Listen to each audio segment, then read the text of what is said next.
말씀을 드리려고 합니다.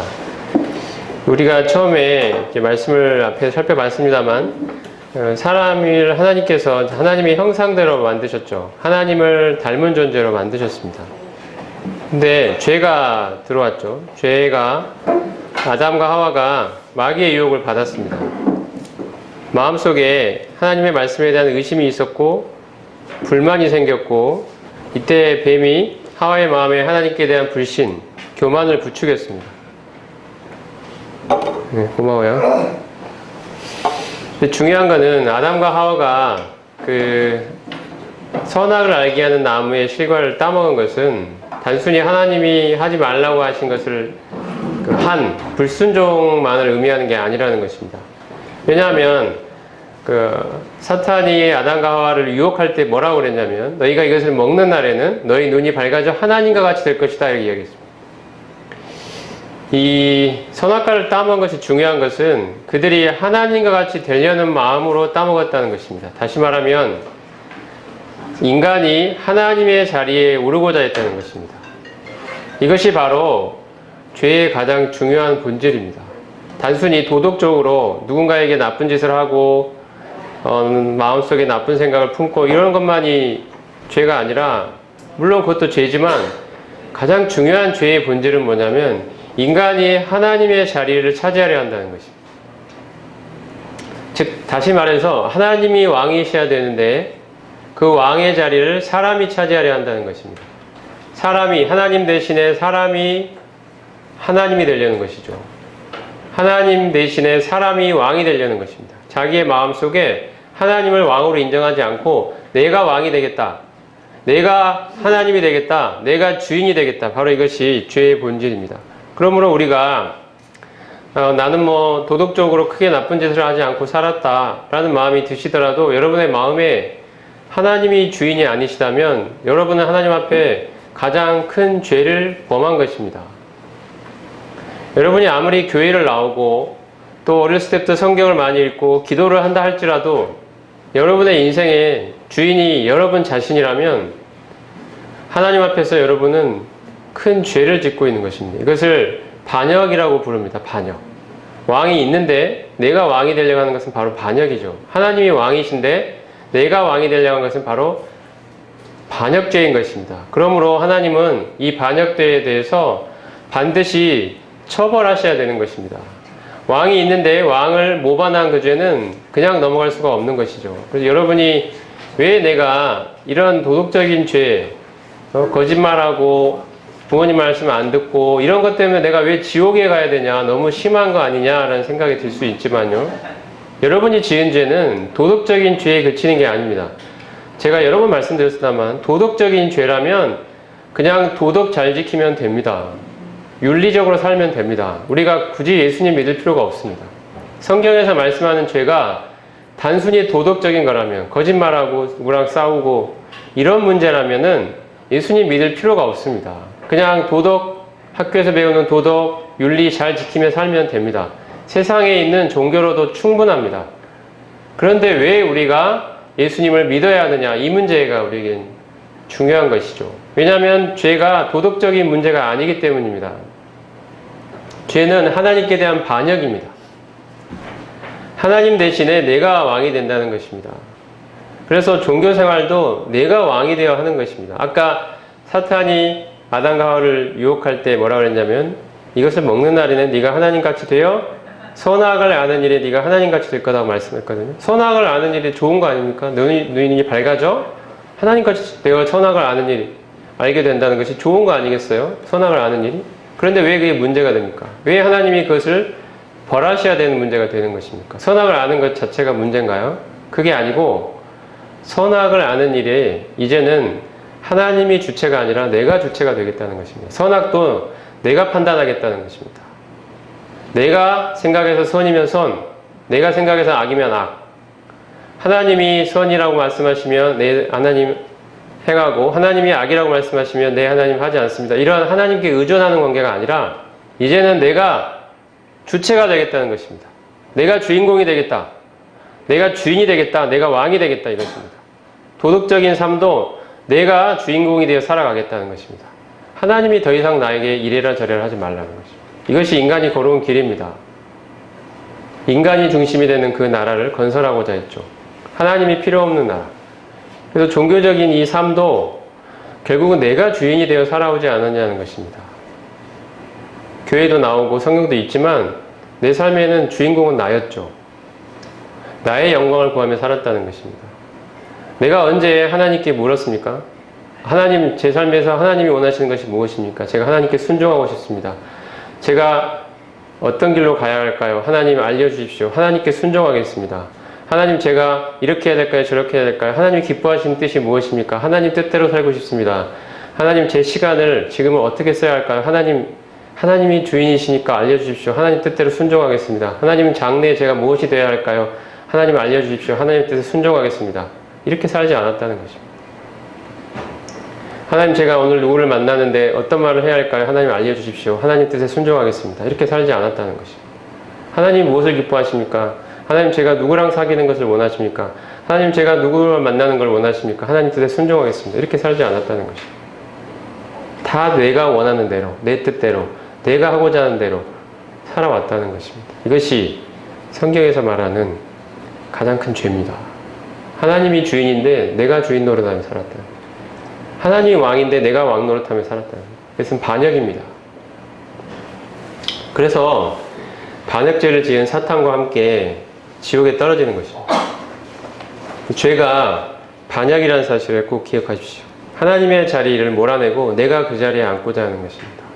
하나님도 내가 원하는 내 스타일로 섬기고 싶은 것입니다.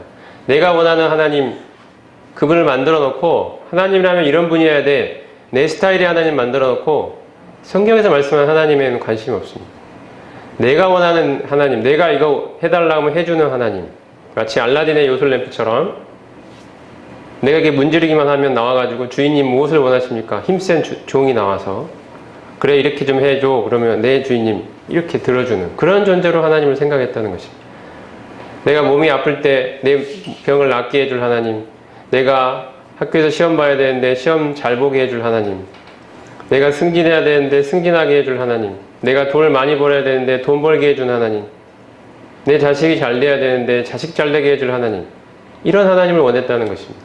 이것은 성경의 하나님이 아닙니다. 성경의 하나님은 항상 왕이셨고 주인이셨습니다. 우리는 그분께 순종해야 되는 존재가 성경에 말씀하는 하나님입니다. 내 마음대로 부리는 존재가 아닙니다. 그것은 성경의 하나님이 아닙니다. 그것은 주인이 아니죠. 내가 주인인 것입니다. 하나님도 내가 주인 되어서 종처럼 부리고자 했던 것이 우리 죄인들입니다. 그래서 하나님을 믿고 하나님을 섬긴다고 하면서도 사실은 자기를 섬기며 살아온 것이 우리들입니다. 하나님이 이 반역에 대해서, 이 패역에 대해서 하나님이 그냥 묵과할 수 없으셨죠. 그래서 이 죄에 대해서 벌하시는 것입니다. 우리가 이러한 반역을 저지른 사람은 사탄이라는 걸 잘 알고 있습니다.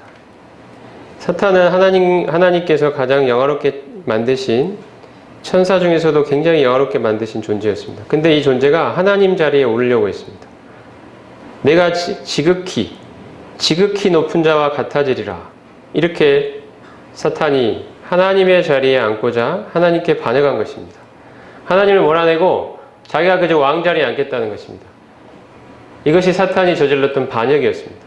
그리고 사탄이 자기랑 똑같이 반역하도록 인간을 유혹한 것이죠. 너희도 나처럼 하나님께 반역해라. 너희도 하나님 자리에 올라가라. 네가 언제까지 하나님 밑에 있을래? 언제까지 하나님이 이래라면 이러고 저러면 저럴래? 너의 삶이 얼마나 그게 구속받는 일이고 속박받는 일이고 간섭받는 일인 줄 아느냐? 하나님으로부터 벗어나라. 네가 하나님도 네 맘대로 섬겨라. 네 마음껏 섬겨라. 네가 원하는 방식으로 섬겨라. 네가 원하는 하나님을 만들어서 그 하나님을 섬겨라. 이렇게 사탄이 유혹하는 것이죠. 이것이 인간이 우리가 걸어온 길입니다. 사탄이 맨 먼저 그 길을 걸어갔고 우리가 그 길을 쫓고 있는 것이죠. 그래서 우리는 사탄이 떨어지는 그 지옥에 같이 떨어지는 것입니다. 원래 지옥은 하나님이 사탄과 그를 따랐던 그 타락한 천사들을 위해 준비하신 공간이 바로 지옥, 영원한 불못입니다. 근데 왜 하나님 사람을 거기에 보내시느냐? 바로 사람이 사단과 똑같이 그 뒤를 쫓아 사단의 자녀로 하나님께 반역했기 때문입니다. 우리 안에는 하나님께 대한 반역성이 있습니다.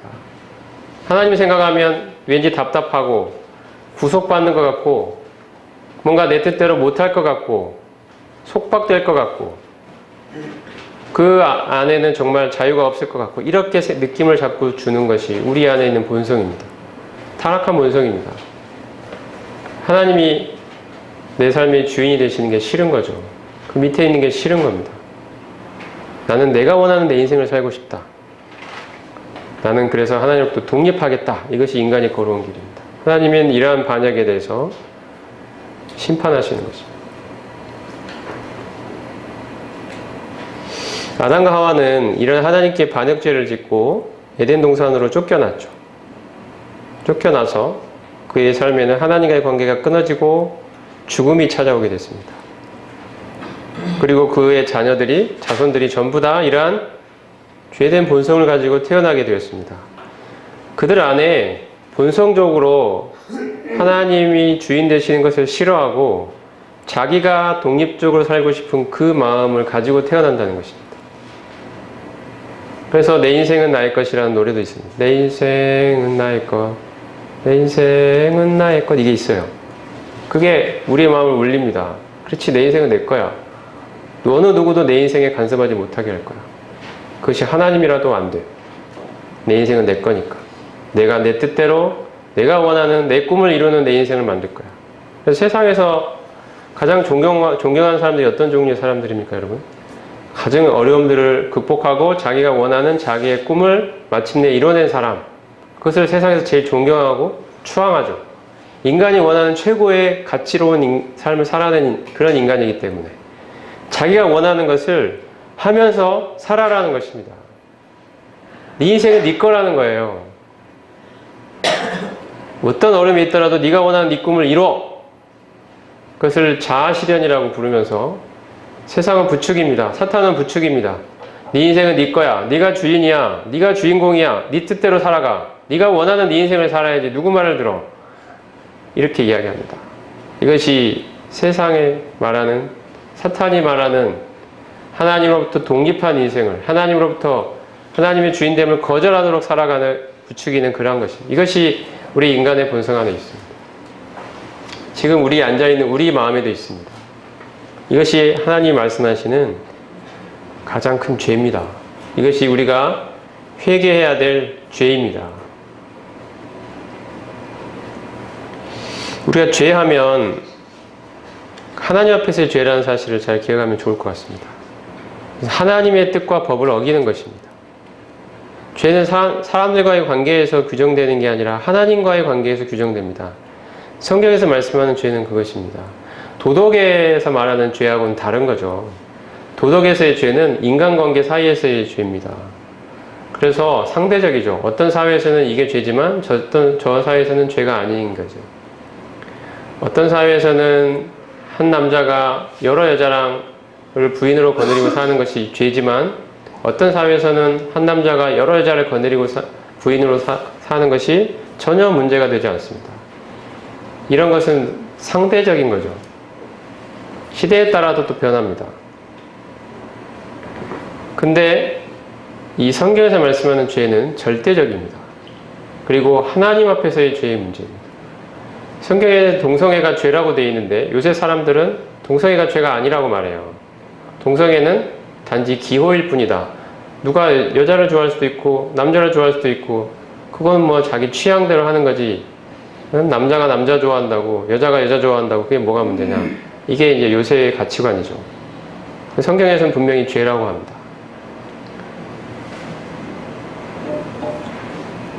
그리고 죄는 마음 깊은 곳에 있습니다. 겉에 있는 것이 아니라 마음에 있다는 것이죠. 그리고 아까 말씀드렸습니다만 가장 중요한 부분은 죄의 본질은 하나님을 마음의 주인으로 삼기 싫어하는 반역성이라는 것입니다.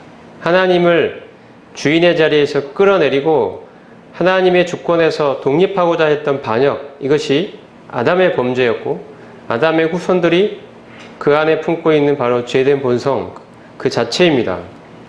하나님을 주인 삼기 싫어하는 것이죠. 그래서 하나님 이렇게 말씀하십니다. 이사야 말씀에 보면은 나귀도 그 주인의 구유를 알고 소도 그 임자를 아는데 이스라엘은 알지 못하고 나의 백성은 깨닫지 못하고 그들이 나를 거역하였다고 말씀하십니다.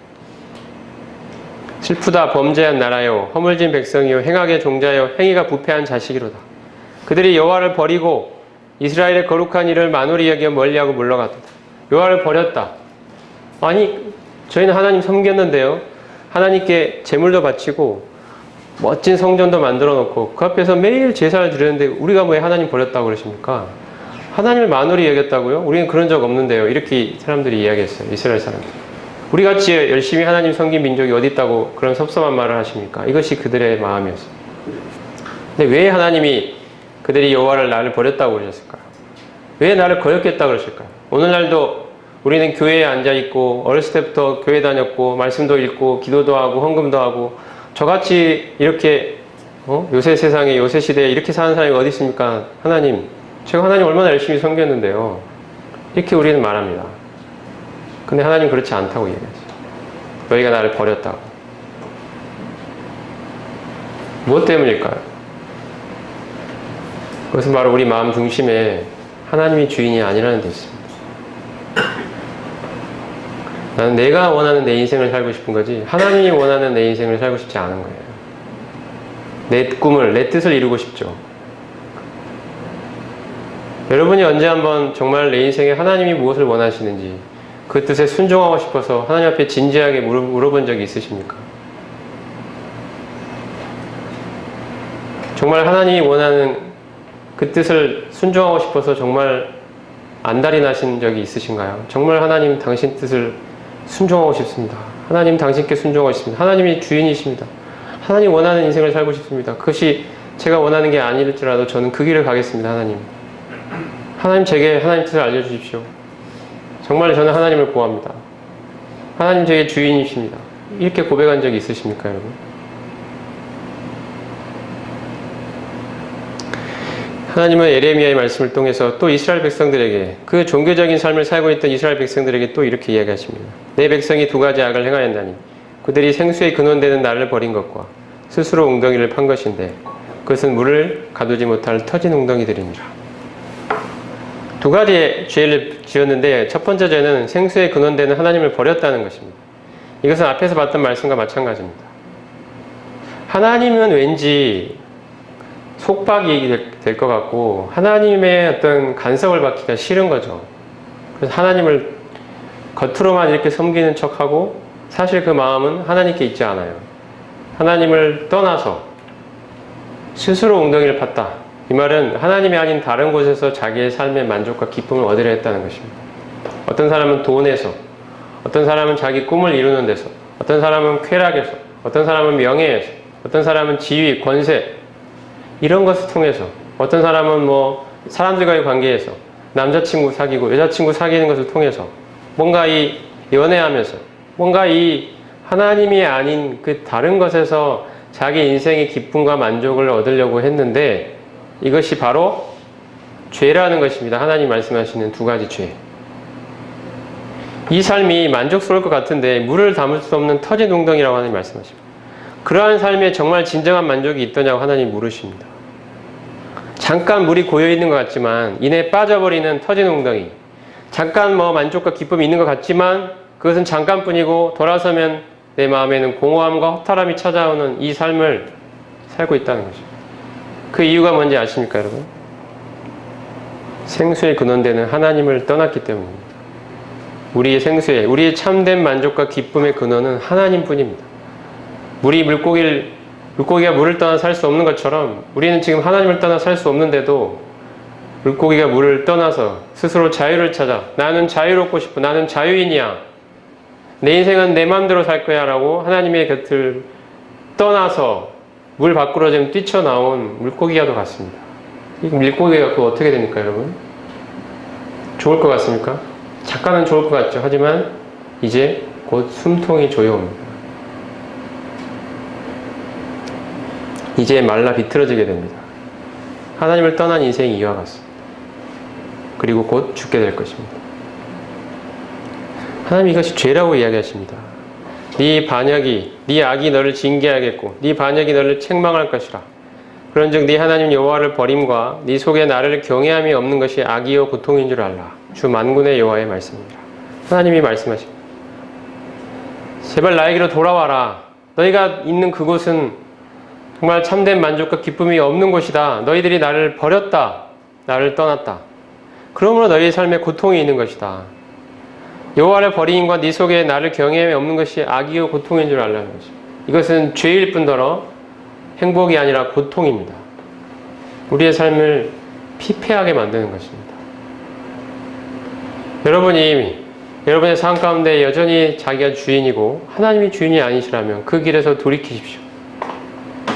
그것은 멸망의 길입니다. 죽음이 기다리고 있는 길입니다. 거기에는 참된 만족과 기쁨이 없습니다. 하나님이 간곡하게 간절하게 이 선지자들을 보내어 사람들에게 호소하시는 것입니다.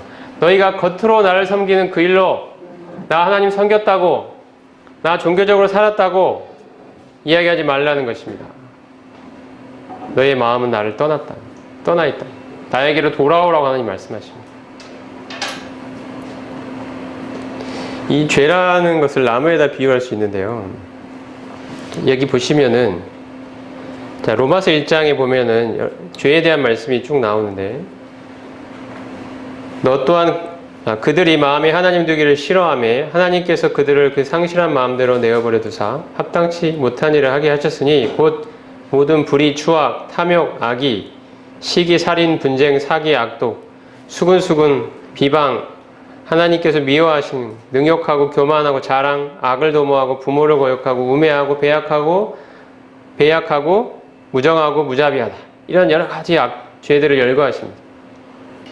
이런 것들은 죄를 나무에 비유하자면 열매와 같은 것들입니다. 불의, 추악, 탐욕. 여러분 마음에 한번 생각해 보십시오. 내 마음에 이런 것들이 있는지. 이런 것들이 다 있으시겠죠. 나는 정말 하늘으로 한 점 부끄러웠다고 말하실 분이 없을 거예요. 불의, 추악, 탐욕, 악의, 시기, 살인, 분쟁, 사기, 악독 쭉 한번 보십시오. 내 마음을 솔직하게 하나님 앞에 내려놓으십시오. 나는 정말 깨끗한 사람인가? 나는 정말 이 가운데 어떠한 죄도 지은 적이 없다고. 나중에 하나님 앞에 섰을 때 하나님 저는 이러한 죄를 한 번도 지은 적이 없어요 라고 하나님 앞에 떳떳하게 이야기할 수 있는 분이 있는지 한번 생각해 보십시오. 모든 것을 다 아시는 하나님 앞에, 그 눈앞에 사람은 속일 수 있을지 모르지만 하나님께는 감출 수 없습니다. 이런 것들이 죄죠. 분명한 이 죄라는 나무의 열매들입니다. 그런데 더 중요한 게 있습니다. 이러한 열매를 가져오는 이 죄라는 나무에 뿌리가 있다는 거죠. 뿌리는 뭐냐면 말씀에 있는 것처럼 마음에 하나님 두기를 싫어하는 것입니다. 하나님을 내 마음에 두기를 싫어합니다. 어떠한 하나님으로 두기를 싫어할까요? 하나님을 마음에 두기 싫어한다는 것은 하나님을 내 주인으로 두기를 싫어한다는 것입니다. 내가 마음대로 부릴 수 있는 그 알라딘이나 요술램프에서 나오는 그 힘센 종처럼 부릴 수 있는 그런 존재로 하나님을 원했을지 몰라도 하나님을 하나님답게 섬기고자 하는 그 마음으로 하나님을 마음에 두지 않았다는 거죠. 하나님을 내 주인으로 섬기려고 하지 않아요.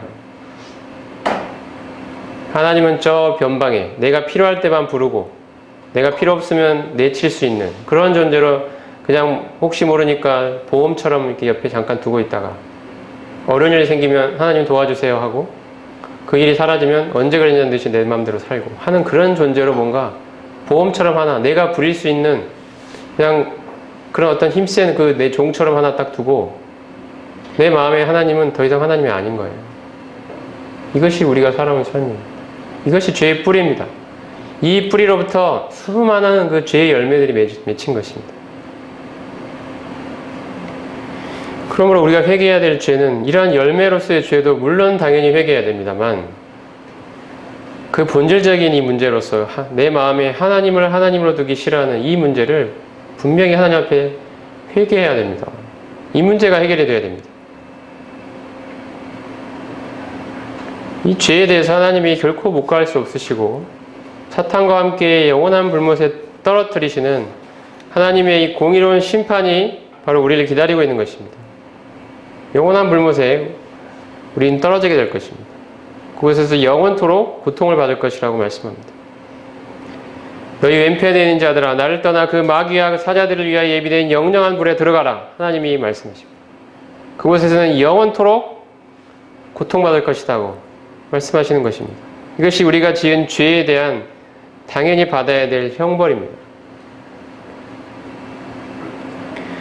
죽음이 사람에게 언제 찾아올지 모르죠. 우리는 언제 죽을지 모르는 인생을 살고 있습니다. 그러니까 이제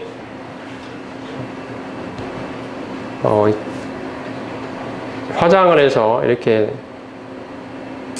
뼈를 이렇게 갈아서 모셔놓는 곳은 그런 납골당이라고 하죠. 그런 공공 납골당 크게 만들어 놓은 데 가서 보면 그 앞에 이렇게 돌아가신 분들이 언제 태어났고 언제 돌아가셨는지 이렇게 쭉 적혀 있어요. 그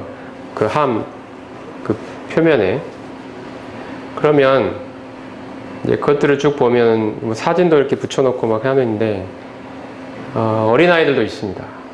5살, 3살, 10살 이런 애들도 많더라고요. 그 학생들도 있어요. 13살, 12살, 17살, 20살, 21살 나이 드셔서 돌아가신 분들도 있지만 이렇게 아주 어린 나이에 젊은 나이에 세상을 떠난 친구들도 많이 있더라고요.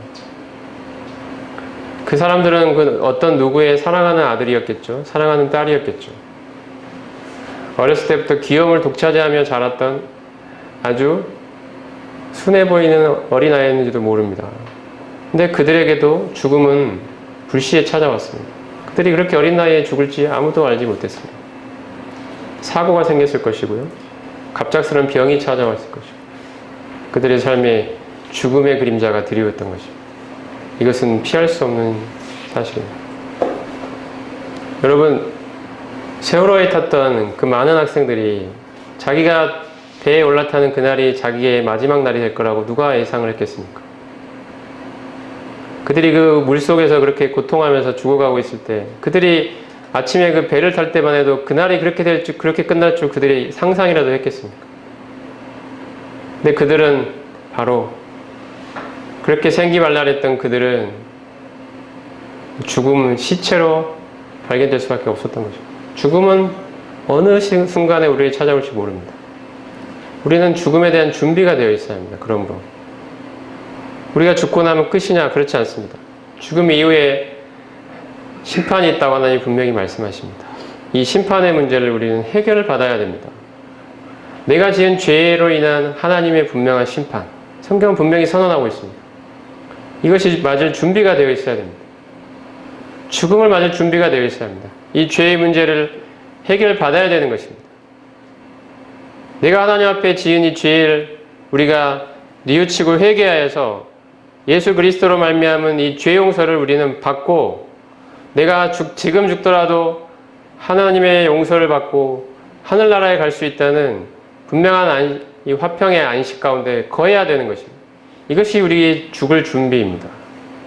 이렇게 되면 어느 순간에 죽음이 찾아오더라도 우리는 두려워하지 않은 가운데 평안한 가운데 죽음을 맞이할 수 있습니다. 사람들이 죽는 순간에 그 공포라는 건 이루 말할 수가 없죠. 죽음을 많이 접해보신 분들은 죽어가는 사람들을 많이 상대해온 분들은 그들이 죽는 순간에 그들의 눈에 가득 찾아오는 그 두려움과 공포를 잊을 수가 없는, 하지만 어떤 분들은 그 두려움이 아니라 평안 가운데 숨을 거두는 모습을 또 봅니다.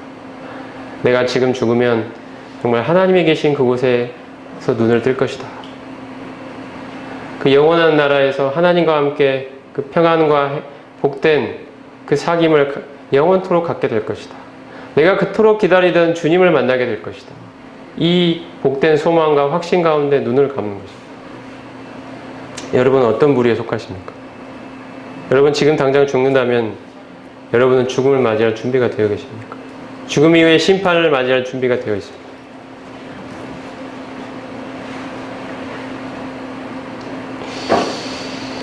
이 죄라는 것은 생각보다 아주 심각해서 우리의 힘으로 이 죄의 문제를 극복할 능력이 없습니다.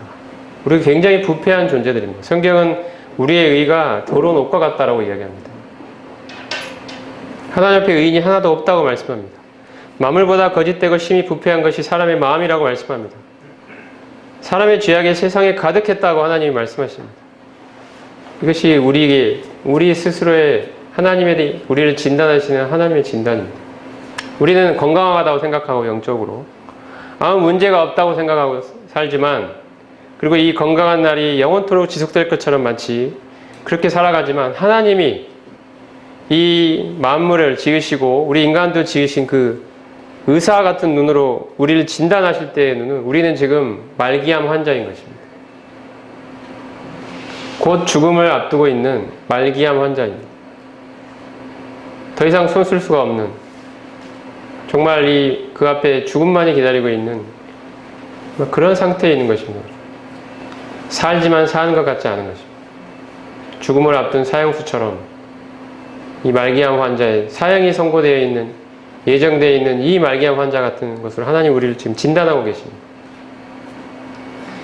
환자 스스로는 그런 건 사실을 부인하고 싶겠죠. 아니야, 나는 건강해, 나는 괜찮아, 무슨 청천벽력 같은 소리야, 그건 말도 안 되는 이야기야, 나는 괜찮아, 나는 건강해, 지금까지 잘 살아왔어, 뭐가 문제야, 이렇게 하면서 의사의 진단을 거부하고 싶겠지만, 그런다고 해서 그 안에 있는 병이 사라지는 것은 아닙니다. 하나님은 지금 우리에게, 우리가 바로 말기암 환자라고 말씀하십니다. 하나님이 정확한 의사의 진단을 하시는 것입니다. 근데 우리는 부정하고 싶죠. 그것은 말도 안 되는 이야기입니다. 제가 그렇게 죄인이라고요? 그렇게 나쁜 죄인이라고요? 제가 죽어야 된다고요? 심판이 기다리고 있다고요? 죽음이 언제 찾아올지 모른다고요? 그런 이야기는 좀 하지 좀 마세요. 그냥 듣기만 하면 기분이 아주 그냥 나쁜 이야기예요. 그런 생각 안 하고 즐겁게 살고 싶은데 왜 자꾸 그런 이야기를 하시는 거예요? 이렇게 부인한다 하더라도 그 사실이 없어지지는 않습니다. 우리에게 지혜로운 것은 이 현실에 직면해서 이것을 해결할 길을 찾아봐야 되는 것입니다.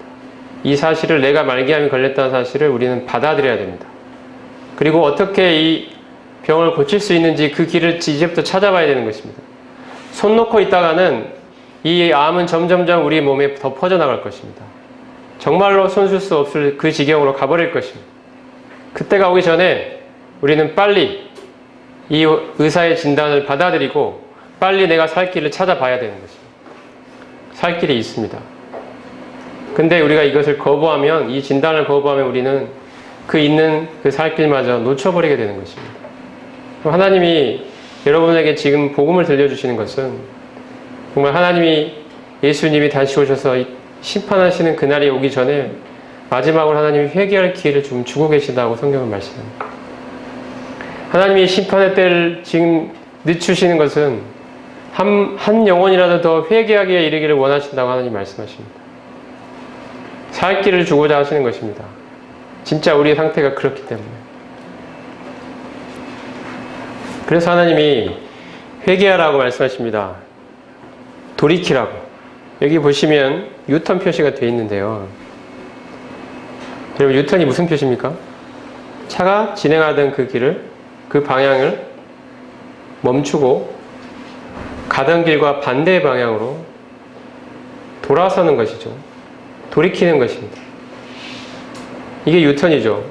그 방향으로 계속 나가는 것이 유턴이 아니지 않습니까? 유턴은 가던 방향을 반대로 돌이키는 것을 말하는 것입니다. 이게 유턴입니다. 이게 바로 회개입니다. 내가 지금까지 살아온 삶의 방향을, 이게 잘못되었다는 사실을 깨닫고, 내가 김포공항으로 가려고 그랬는데 이 길이 지금 김포공항 가는 길이 아니구나. 나는 영원한 생명을 얻고 싶고 하나님과의 관계를 회복하고 싶고 하나님과 정말 친밀하고 복된 사귐을 영원토록 가질 수 있는 그 길을 지금 가고 싶은데, 내가 이 길이 그 길인 줄 알고 가고 있었는데 그게 아니었구나. 이 길이 정말 잘못된 길이었구나. 이 길이 사망에 이르는 길이구나 라는 것을 깨닫는 순간 그 길을 계속 가야 되겠습니까, 여러분? 그 앞에 낭떠러지가 기다리고 있는 그 길을 계속 가야 되겠나요? 아니죠. 빨리 멈춰야 됩니다. 멈춰서 서 있기만 하면 되나요? 올바른 길로 돌아가야 되겠죠. 올바른 길을 찾아서 그 길로 가야 됩니다. 이것이 바로 회개입니다. 회개는 우리의 인격 안에 일어나는 변화인데요. 좀 더 세부적으로 살펴보면 생각의 변화가 있고 감정의 변화가 있고 의지의 변화가 있습니다. 생각의 변화는 뭐냐면 내 인생은 방금 말씀드린 것처럼 하나님 없이도 아무런 문제가 없다고 생각했는데 이제는 하나님이 없는 죄된 인생이 얼마나 심각한 문제를 알게 되는 것입니다. 내가 지금 가고 있는 길이 멸망의 길이라는 사실을 알게 되는 것이 바로 생각의 변화입니다. 이것을 내가 받아들이게 되는 것이죠. 어느 누군가가 그 길은 낭떠러지가 기다리고 있어 멈춰야 돼 라고 말을 해도 내가 그것을 무시하고 갈 수도 있어요. 하지만 그 말이 맞구나, 내가 지금 잘못된 길에 있구나 라고 받아들이는 것이 바로 생각의 변화입니다. 감정의 변화는 뭡니까? 내 삶에 있는 죄에 대해 전에는 무감각했지만 이제는 죄가 싫어지고 전에 죄에 빠져 살던 삶을 뉘우치는 것입니다.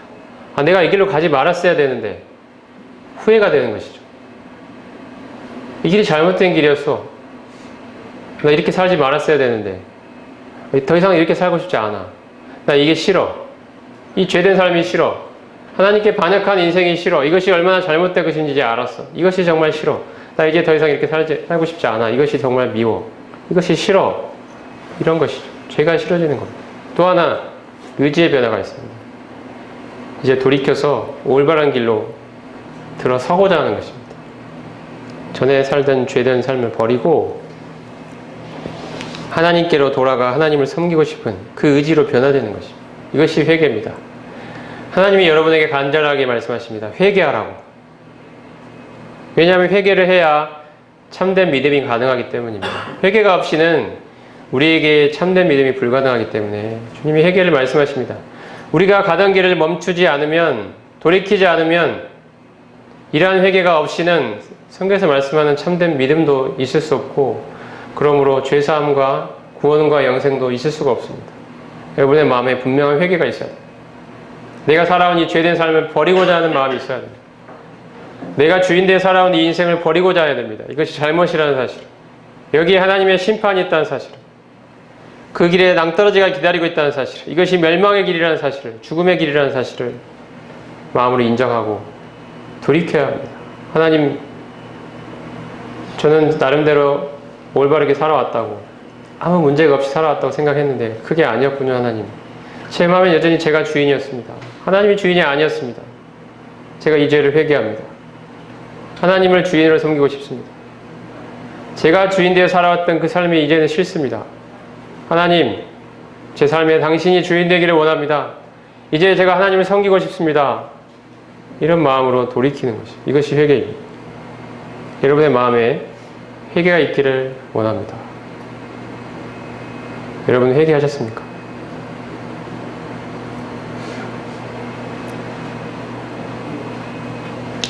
예수님도 처음 오셔서 처음에 하신 말씀이, 공생애를 시작하시면서 외치신 말씀이 회개하라, 천국이 가까워야 하느니라 말씀이었습니다. 회개하라. 베드로가 사람들을 향하여 회개하라고 이야기했습니다. 아무도 멸망치 않고 다 회개하게 이르기를 원하신다고 베드로후서에서 말씀하고 있습니다. 사도 바울도 하나님이 이제 사람에게 다 명하사 회개하라 하셨다고 선포했습니다. 회개는 성경에서 하나님이 지속적으로 말씀하시는 일관된 메시지입니다. 너희가 그 죄된 삶을 버리고 그 길에서 돌이켜 나에게로 돌아오라는 것입니다. 내가 주인 되는 그 삶으로 돌아서라는 것입니다. 노아의 홍수 전에 살펴봤었죠. 하나님이 이 죄된 사람들에게 심판의 날을 말씀하셨습니다. 근데 사람들이 무시했죠. 노아의 말을 듣지 않았습니다. 노아가 이 방주를 만드는 그 오랜 세월 동안 그들의 눈앞에 방주가 완성되어 가는 것이 점점점 보이고 있는데도, 노아가 방주를 만든 이유가 이 세상에 죄에 대한 심판이 있을 거라는 것이 사실이라는 것을 들었음에도 불구하고 그들은 죄된 삶을 돌이키기는커녕 노아를 비웃고, 노아가 어리석게 행하고 있다고 그 노아를 비웃으며 자기들이 살던 삶을 그냥 무시하고 살아갔습니다. 그들의 삶의 결과가 무엇이었습니까? 바로 이와 같은 일이었습니다. 방주의 문은 닫히고 이제 하나님이 말씀하신 이 무서운 심판이 이 온 땅에 임하게 됐던 것입니다. 주님이 지금도 말씀하십니다. 노아의 때와 같이 인자의 임함도 그러하리라. 홍수 전에 노아가 방주에 들어가던 날까지 사람들이 먹고 마시고 장가가 들고 시집가고 있으면서 홍수가 나서 저희를 다 멸하기까지 깨닫지 못하였으니 인자의 임함도 이와 같으리라. 주님이 오시는 그 마지막 날 사람들의 모습도 이와 같다는 것입니다. 아무리 하나님이 이야기해도, 회개하라고 이야기해도 무시하고 대수롭지 않게 여기고 자기들이 살던 삶을 그냥 지속한다는 것입니다. 회개하지 않는다는 뜻입니다. 여러분이 지금 여기에 앉아있다고 해서 부모님이 구원받은 성도라고 해서 여러분의 삶도 안전하리라고 착각하지 마십시오. 심판은 각자가 받는 것입니다. 그리고 이제 심판의 날이 우리를 기다리고 있습니다. 여러분은 죽음을 맞을 준비가 되어 있습니까? 여러분이 죽기 전에 주님이 오실 수도 있습니다. 주님이 오시게 되면 심판입니다. 하나님이 지금 마지막으로 경고하십니다. 기회를 주기 위해서. 이제 노아의 방주가 닫힐 날이 얼마 남지 않았습니다. 하나님이 주시는 이 마지막 이 경고를 무시하지 마십시오.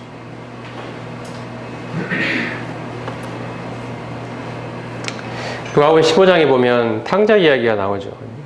둘째 아들이 집을 떠났습니다. 이 이야기 여러분 많이 들어보셨을 거예요. 왜 떠났습니까? 이 탕자가. 성경에 나와 있지는 않지만 우리가 유추해 보면 왜 떠나는지 알 수 있어요. 아버지 밑에 더 이상 있기가 싫은 거죠. 이 삶이 답답하게 느껴지고 구속으로 느껴지고 뭔가 그 새로운 그 다이나믹한 인생을 살고 싶었던 거예요. 내가 내 인생을 내 맘대로 한번 마음껏 살아보고 싶었던 거예요. 하고 싶은 거 다 해보고 즐기고 싶은 거 다 즐겨보고 내가 내 꿈을 막 이뤄보고 싶고 돈이 필요하니까 아버지한테 돈 달라고 해가지고 재산 다 미리 상속받아서 그 돈 가지고 돈 들고 날랐다고 표현하는 그런 돈 들고 갔습니다. 근데 막상 살아보니까 돈이 있을 땐 좋지만 돈이 하나씩 떨어져 가니까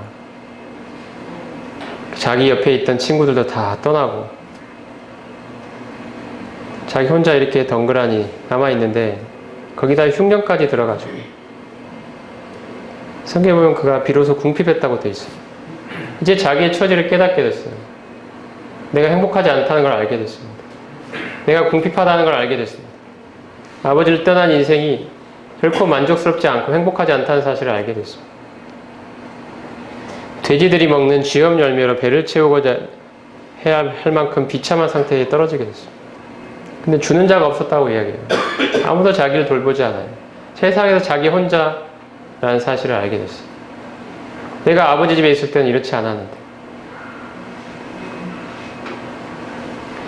비로소 아버지 생각이 났습니다. 얘 스스로 돌이켜 이르되 라고 말합니다. 이 돌이켰다고 이야기합니다. 스스로. 이게 회개입니다. 아버지 내가 하늘과 아버지께 죄를 지었사오니 이렇게 이야기합니다. 그가 자기의 죄인됨을 깨닫게 됩니다. 인정하게 됩니다. 내가 하늘과 아버지께 죄를 지었다. 아버지께만 죄를 지은 게 아니고 내가 하나님께 죄를 지었다는 것입니다. 여기에 지금 예수님이 말씀하고자 하는 의도가 잘 나타나 있습니다. 이것은 바로 우리의 인간의 이야기입니다. 하나님 그 아버지를 떠난 인간의 이야기입니다.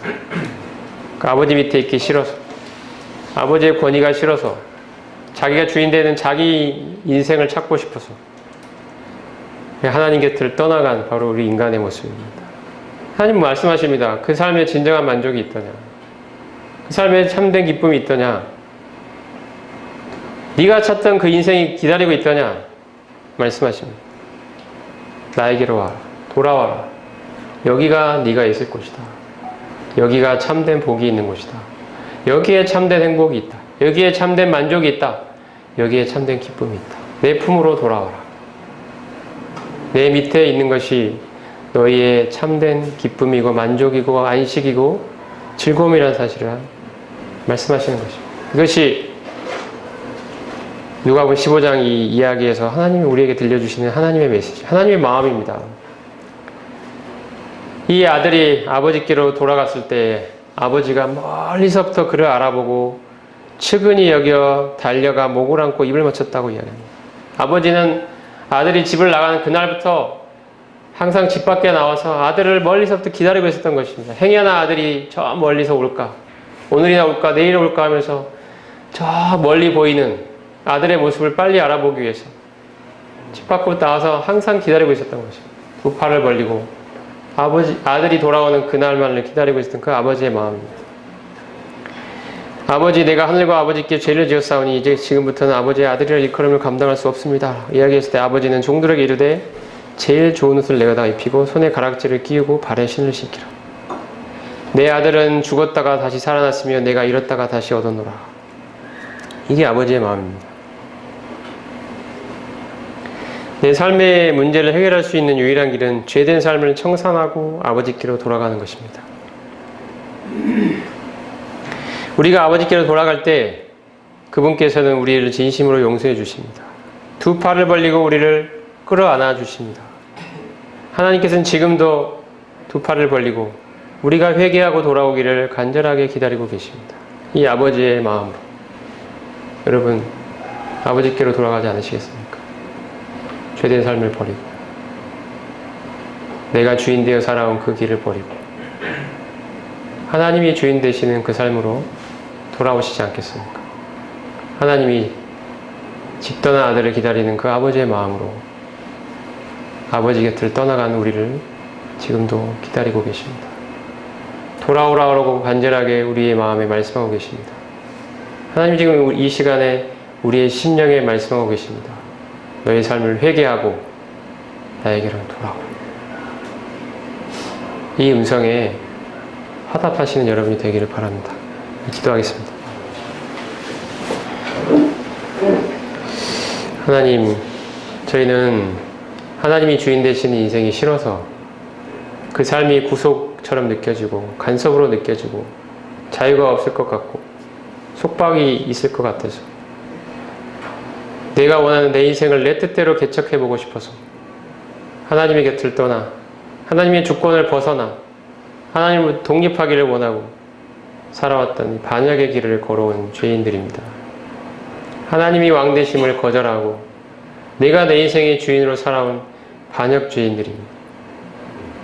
지금 이 삶에 처음에는 행복이 있을 것 같았지만 하나님 이 삶에 만족이 없고 기쁨이 없고 오히려 멸망과 죽음과 심판이 기다리고 있는 그러한 참으로 허무하고 피폐한 인생임을 그 결과의 종국이 참으로 비참하다는 사실을 하나님이 우리 심령에 말씀해 주셨습니다.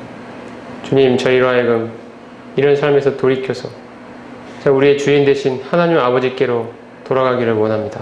우리의 심령 가운데 참으로 그 사랑의 음성으로 지금도 두 팔을 벌리고 기다리고 계시는 그 아버지의 품에 안기기를 원합니다. 하나님, 저희의 죄된 삶을 버리고 이러한 삶을 미워하고 이제 하나님을 섬기는 그 참된 길로 돌아가기를 원합니다. 하나님, 여기에 모여있는 참으로 아직 하나님께 회개하지 않은 그 영혼들이 있다면 주님, 그 마음에 하나님의 그 사랑의 음성을 들려주시기를 원합니다.